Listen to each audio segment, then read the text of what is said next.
Oke teman-teman semuanya, video kali ini merupakan video terakhir dari format penyusunan tugas akhir skripsi, di mana di video terakhir ini, ya di bagian model D ini, saya akan jelaskan terkait dengan jenis penelitian kualitatif terkait dengan studi kasus.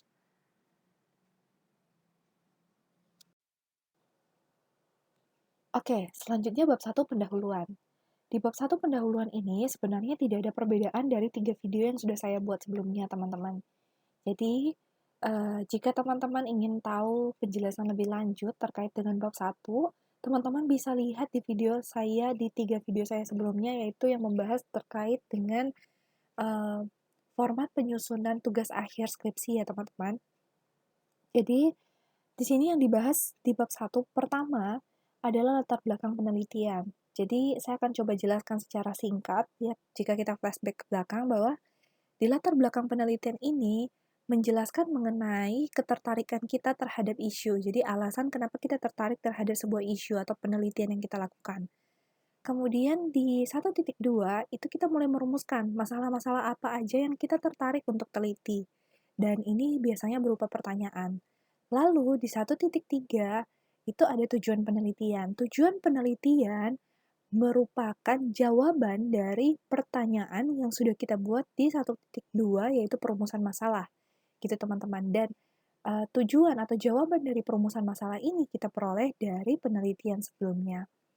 Selanjutnya di 1.4 kita akan menjelaskan terkait dengan apa sih manfaat dari penelitian yang kita lakukan ini. Tentunya kita meneliti sesuatu itu kita berharap bahwa bisa memberikan dampak atau manfaat kepada pembaca atau pengguna ya, teman-teman, pengguna informasi yang kita sajikan.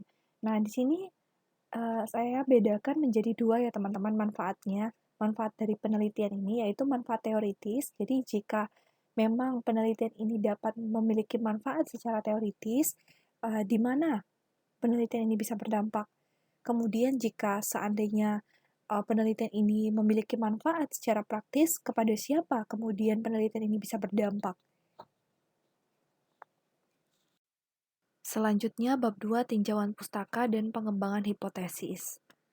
Pada bagian ini berisi tentang landasan teori yang dijadikan sebagai dasar untuk membangun kerangka berpikir. Di bagian 2 ini berisi terkait dengan teori, kemudian penelitian sebelumnya, dan juga alur pikir.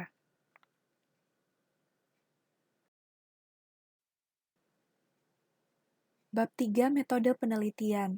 Di bab 3 ini kita akan membahas terkait beberapa hal. Yang pertama, jenis penelitian, yang kedua subjek penelitian, yang ketiga metode pengumpulan data.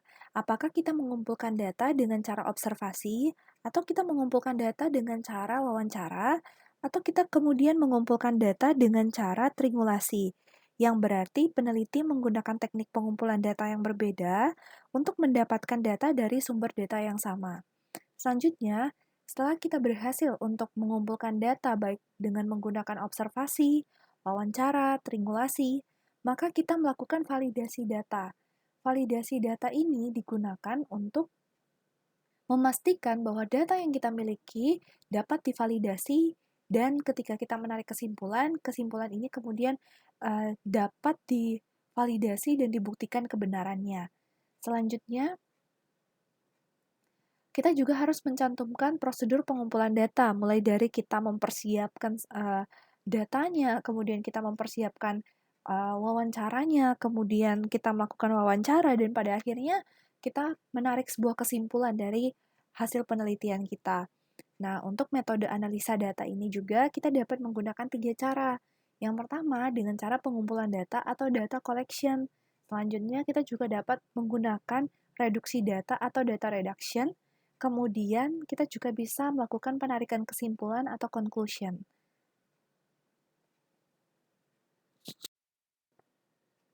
Selanjutnya, kita masuk ke bab 4, yaitu analisis dan pembahasan. Di dalam analisis dan pembahasan, kita akan membahas 3 hal. Yang pertama, gambaran umum dari objek yang kita teliti. kemudian hasil dari analisis data. Setelah kita melakukan analisis data, kita memperoleh data, kita kumpulkan, lalu kita analisis datanya, kita peroleh hasil, dan kemudian kita lakukan penarikan kesimpulan dari hasil analisis data tersebut.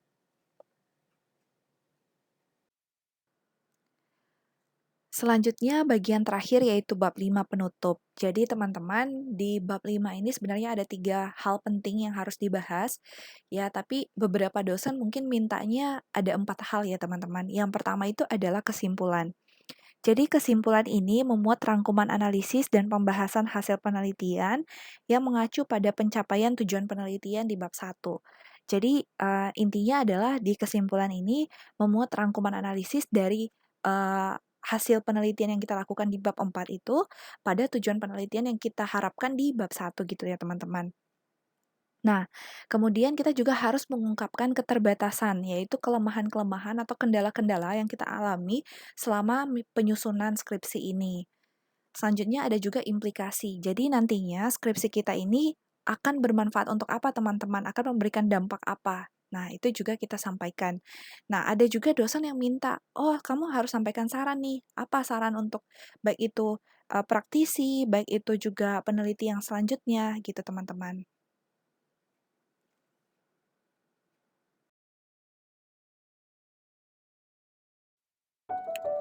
Oke teman-teman, terima kasih sudah menyaksikan video saya. Semoga video ini dapat memberikan manfaat kepada teman-teman semuanya.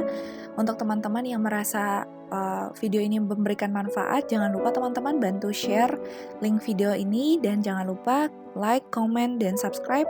Komen apa aja video yang akan saya buat selanjutnya untuk metode penelitian yang teman-teman pengen tahu. Thank you teman-teman, bye-bye.